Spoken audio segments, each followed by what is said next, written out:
ای هموطن، شکر زمین و این زمان فرض است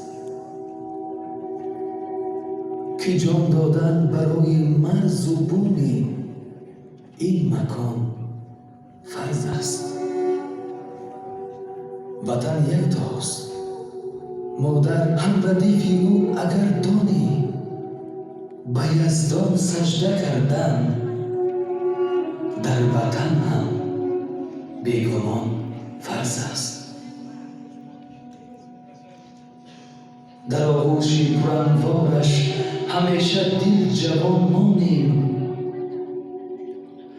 وطن را دوست داشتن هم به پیر و هم جوان فرض است.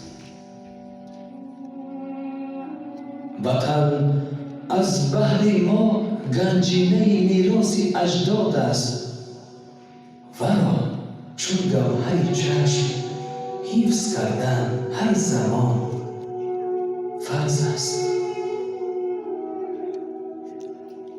چون رستم، چون سیاوش بهترین گردی وطن باشیم،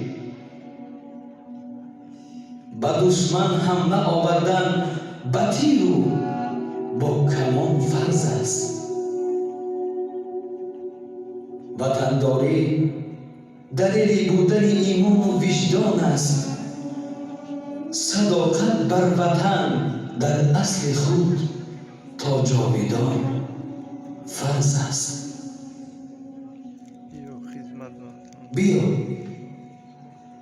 بیا ای هموطن، تعمیر او با خشت جان سازیم.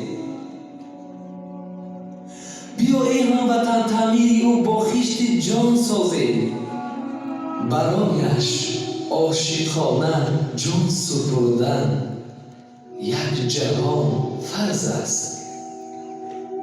برایش عاشقانه جان سپردن یک جهان فرض است.